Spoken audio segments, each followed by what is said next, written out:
Hey guys, welcome back to Musings of Mavri, where I'm currently watching Tensura. And today, right now, we're going to be watching episode 6. So this is a continuous watching. I've been watching 4 or 5, probably stop at 6 for now, and then save the rest for a later date. Last episode, we've seen that Rimuru managed to resolve his situation and accomplish what he set out to accomplish in the Dwarven Kingdom, and that is to gather some skilled blacksmiths, workers, artisans to create his buildings, furniture, and clothing, armor, whatnot. So I guess we'll just be seeing them go back to the Goblin Village and maybe go through some more building process, or they're gonna encounter something along the way and then have another kind of pseudo adventure. Hey, I would be fine with that as well. So without further ado, let's get right into the action. As usual, I skipped the opening. We're going through it blind, and I'll give my thoughts at the end. So let us begin in 3, 2, 1, play.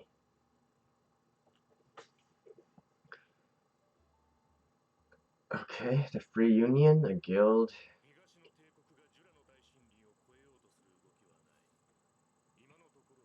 So they're still talking about the kingdom that's trying to cross. Oh, these three are the three who went into the cave.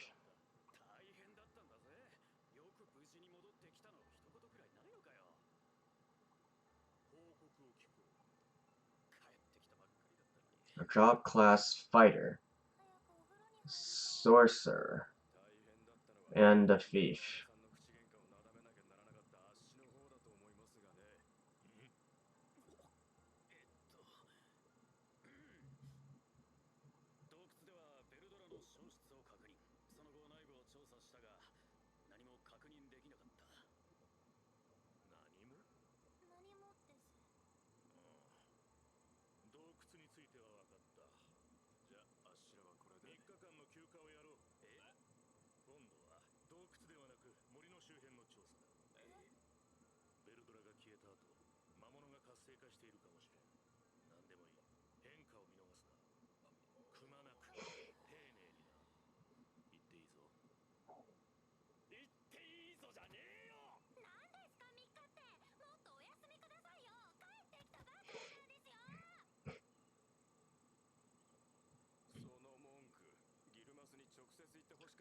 The Guildmaster.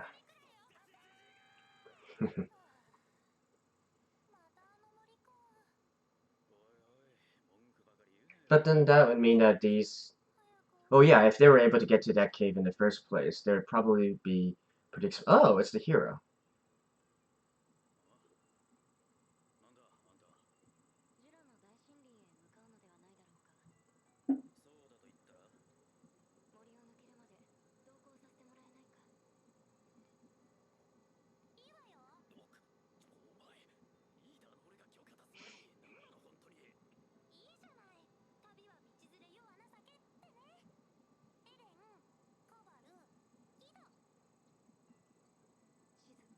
Shizu.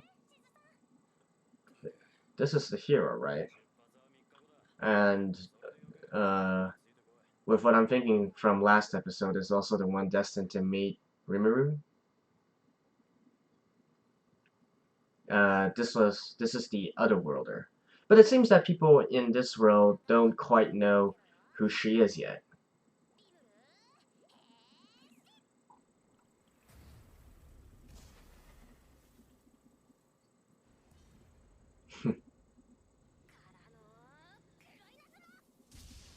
Woo.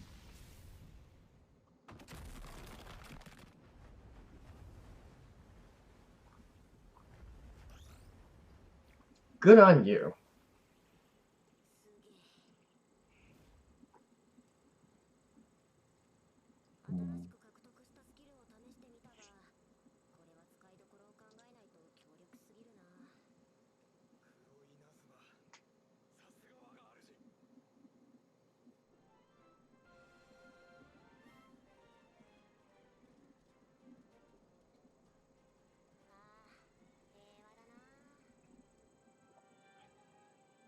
Wait, why is he going off by himself?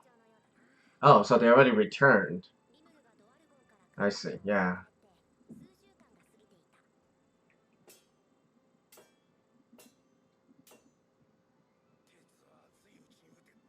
No, Kaijin. Yeah, Kaijin.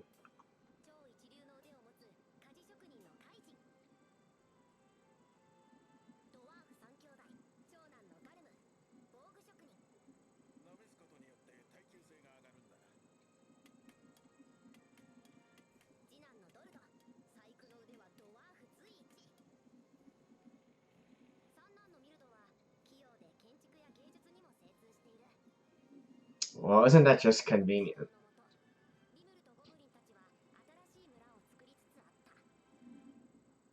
Hmm.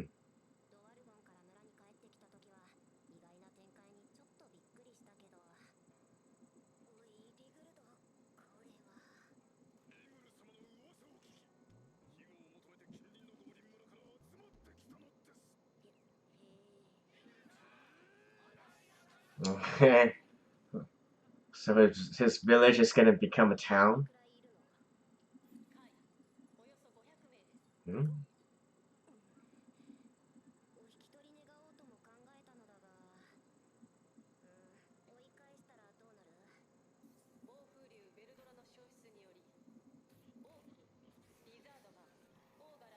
Okay. Intelligent monster races. Ogres are intelligent monsters.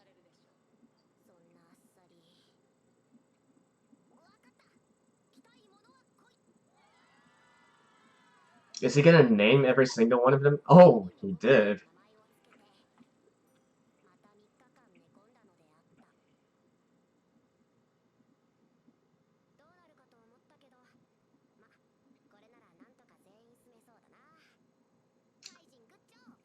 You might want to train some defenses.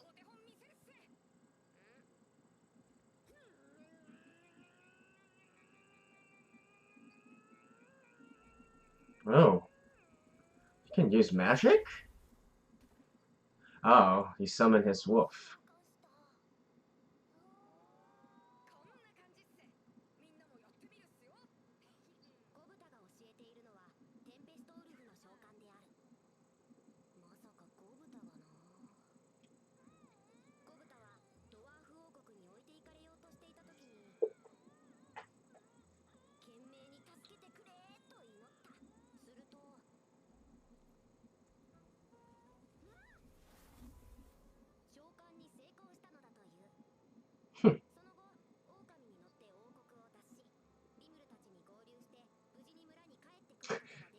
So he actually really almost left him behind.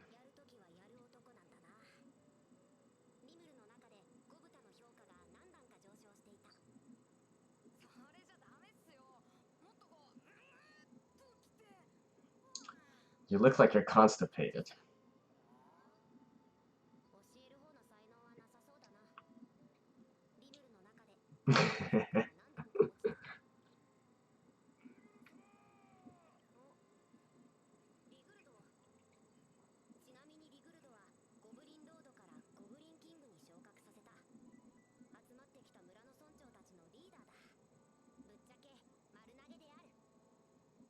Still, it doesn't seem like Titles has any active effects. Oh no, makes him evolve further. So I guess it does have, the title system does allow them to further evolve. Oh, those three?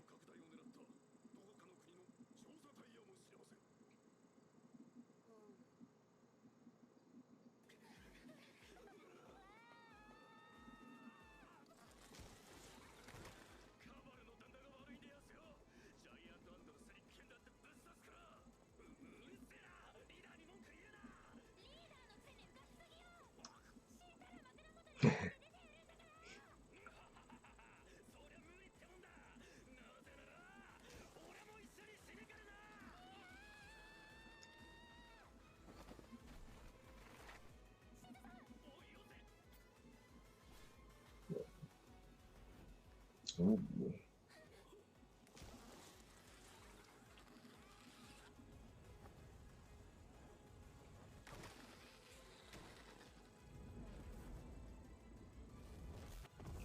Ooh.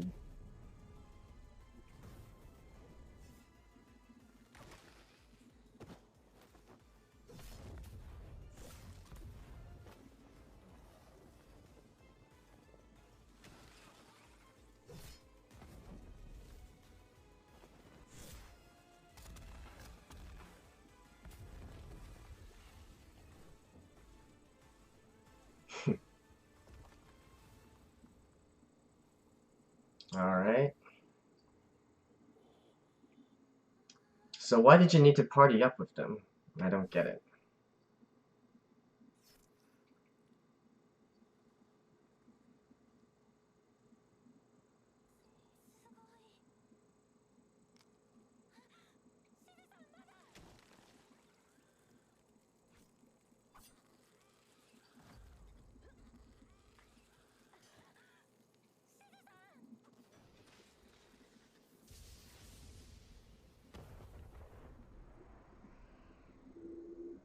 Oh?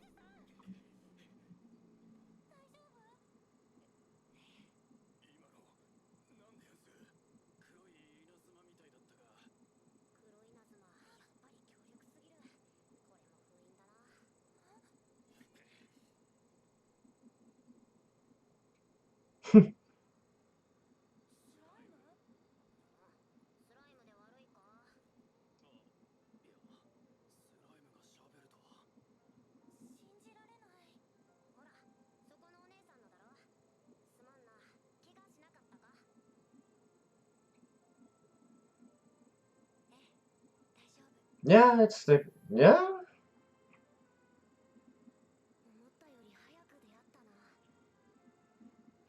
Agreed.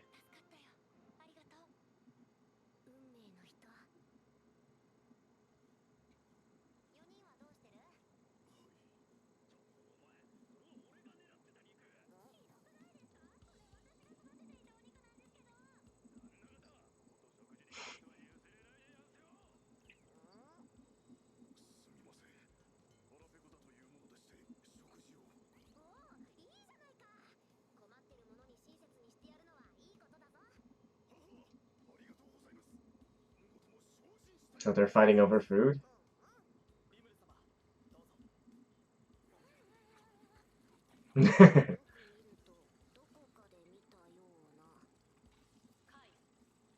Yeah, those three.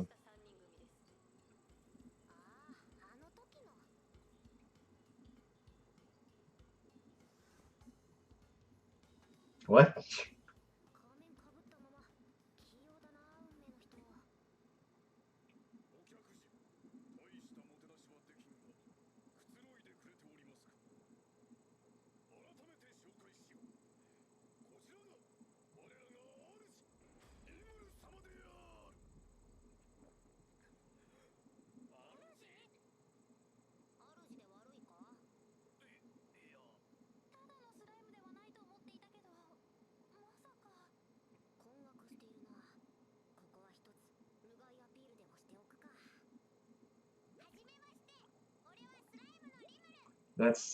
That's...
Like I said, pretty wholesome setting.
Are you from Japan?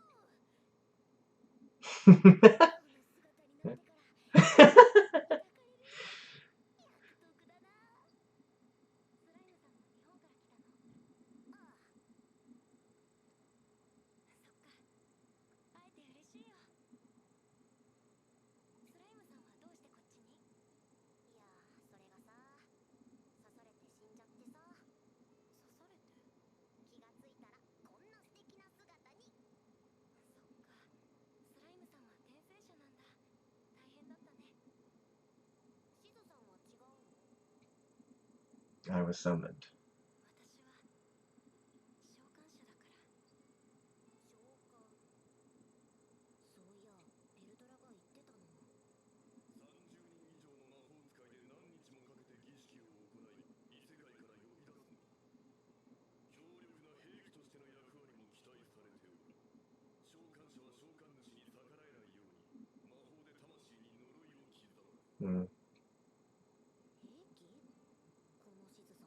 That means she's probably OP as well.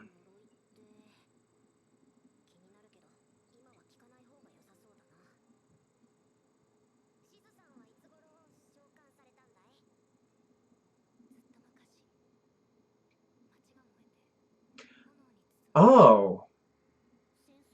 World War II?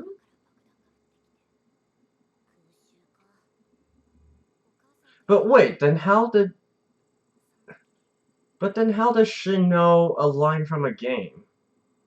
What?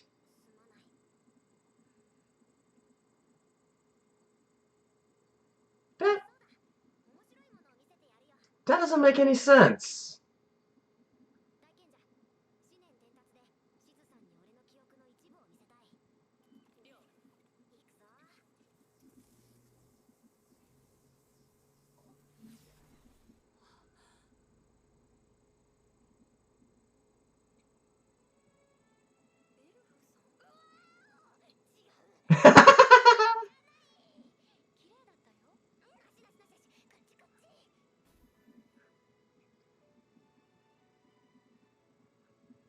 Yeah, so this is she was a citizen during World War II, and she was summoned here during World War II. We saw in the first episode where fires engulfed her.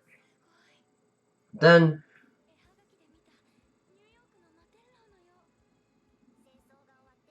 how does she know a line from a game then?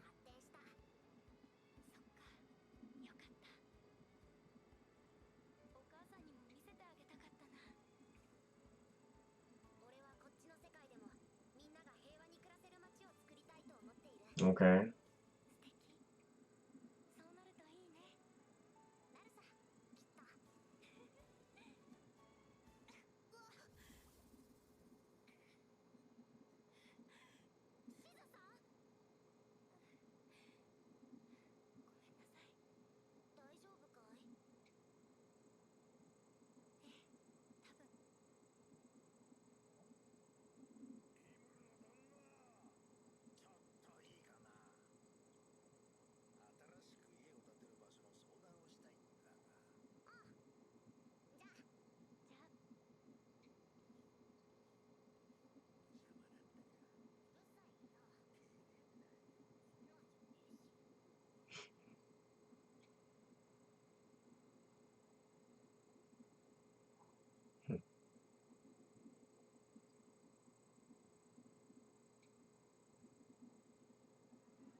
Yeah, this is the first episode.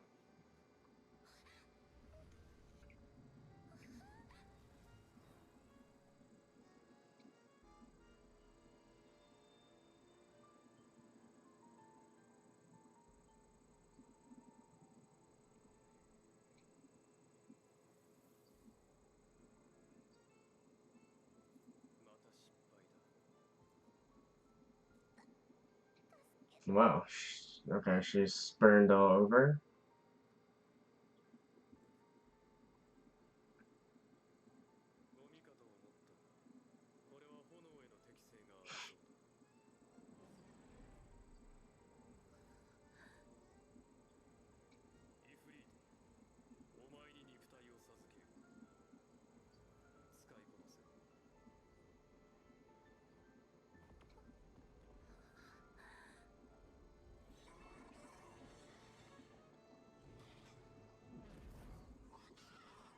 Whoa.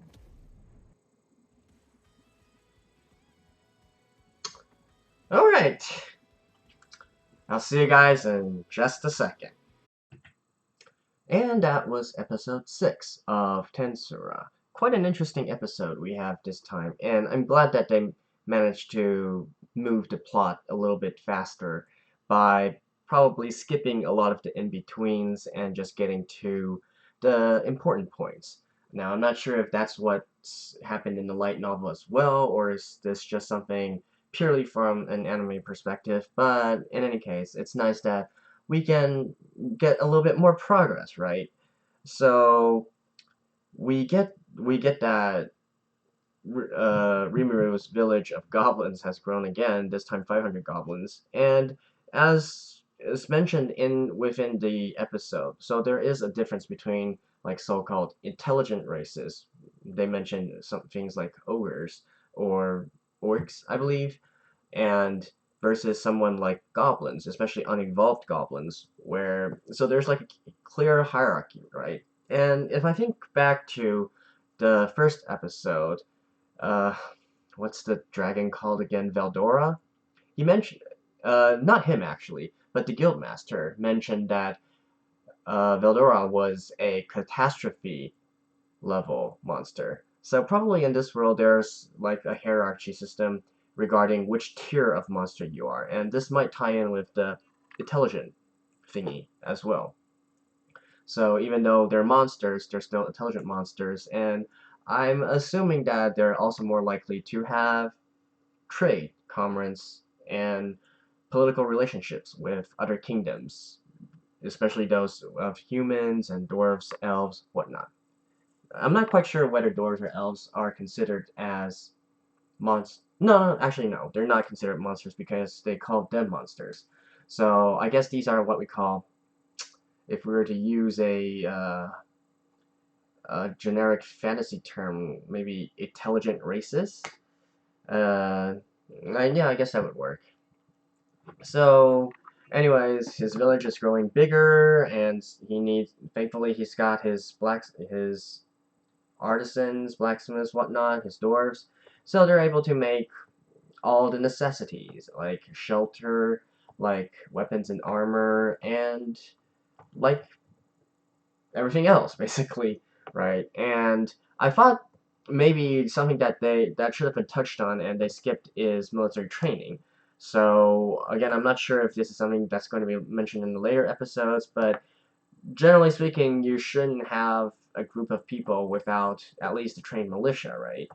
So I'm curious to see when that will play into this setting because typically when we have this kind of a setting where the main character is a monster and he has decided to make his home, or his sort of like starting base, starting companions also be monsters.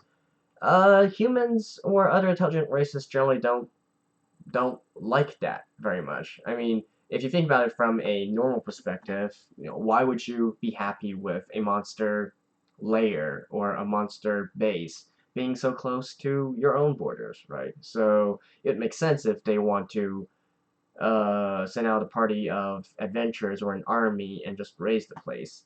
So, and this goes also a little bit into this episode where these three people were sent by the guildmaster, right? So mainly to investigate anything happening around this forest. So even though they didn't find Veldora, they didn't find anything in the cave, I'm wondering if actually reporting back that there's a goblin village here that's ruled by a slime is going to attract some unwanted attention.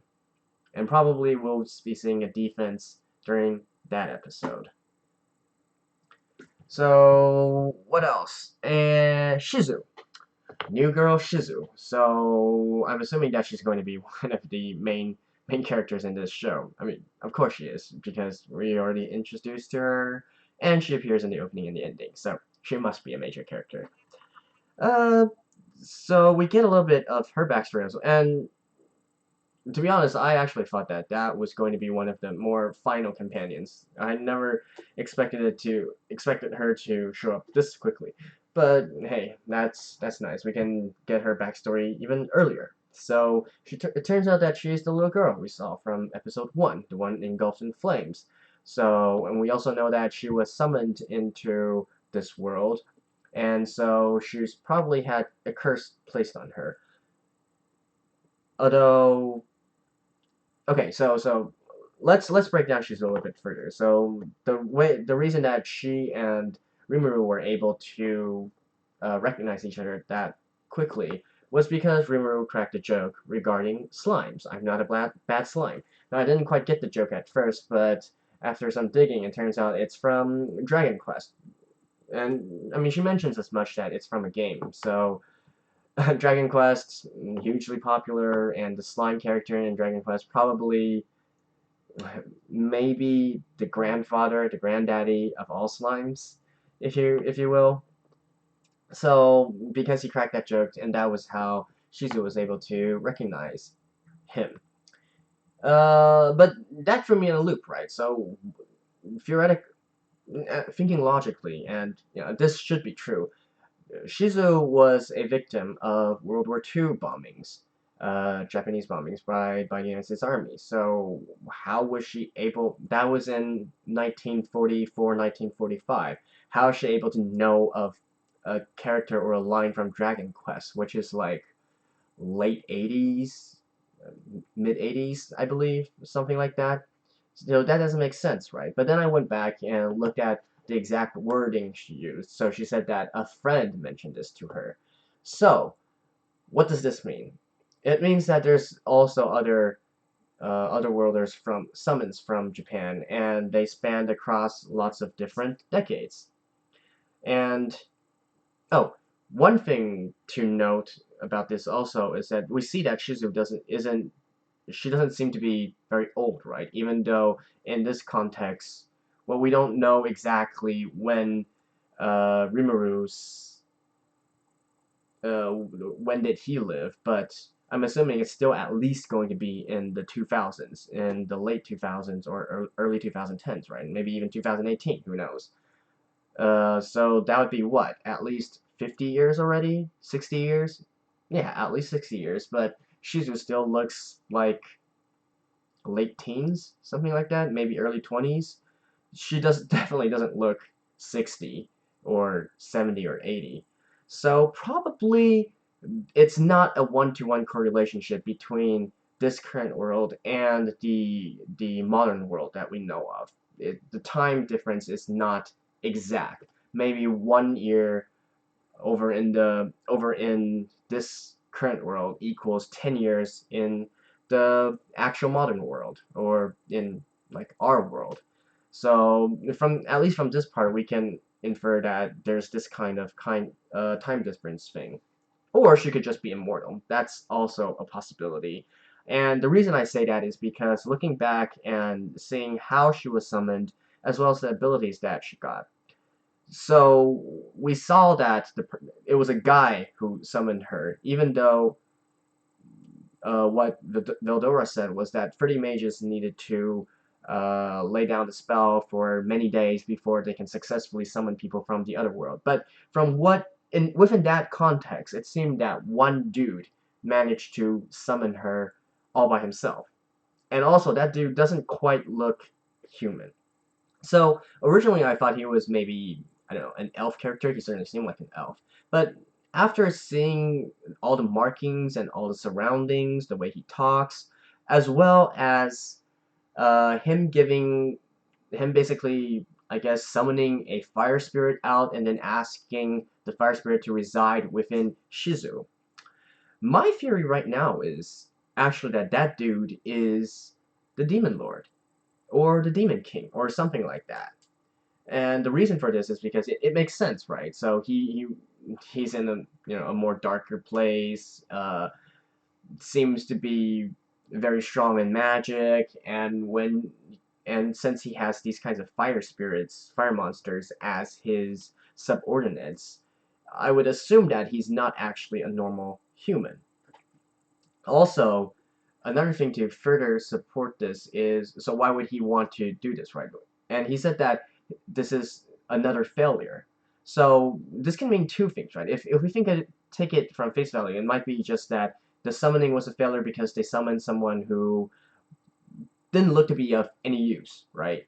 It was just a girl who had a little girl who had burns all over her. It doesn't seem to be much use.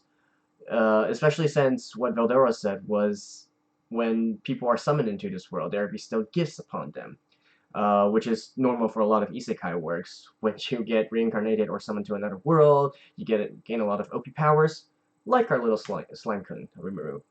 But in this case, it doesn't seem like she got any powers and was just purely summoned here. So what I'm thinking right now is that guy is the Demon Lord, and he is also trying to summon people, sort of like champions, if you will, from the other world into this world, and for them to bring their OP powers with them. Because I'm assuming what Veldora said would apply more to the regular world, right? So maybe regular human kingdoms, they would have lots of mages, they would do this kind of summoning, and then they would summon some dude or gal from Japan, and they would get OP gifts and OP abilities bestowed upon them so they could be the heroes of their respective nations. And in order to combat this, the Demon Lord wants to summon his own otherworlders so that he can fight this presence. And that's why, to him, this was a failed summoning, because he summoned somebody who didn't seem to bring any OP talents with him. So that is my theory for now. And again, I'm prefacing this by saying that I don't know anything about this series.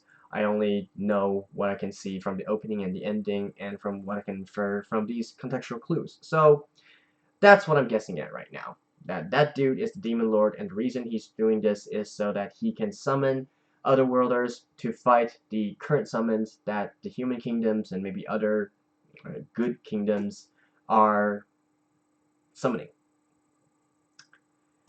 And there we have it. So I think that about covers what I want to talk about in episode 6. Definitely shaping up to be a little bit more interesting now, but still, I still don't quite get why it's uh, regarded so highly out of all these isekai works. So I guess let's just wait and see. Oh, one final thing. We did manage to see Rimuru talk a little bit about his ambition, and that is to make the world a peaceful place where everybody can live together.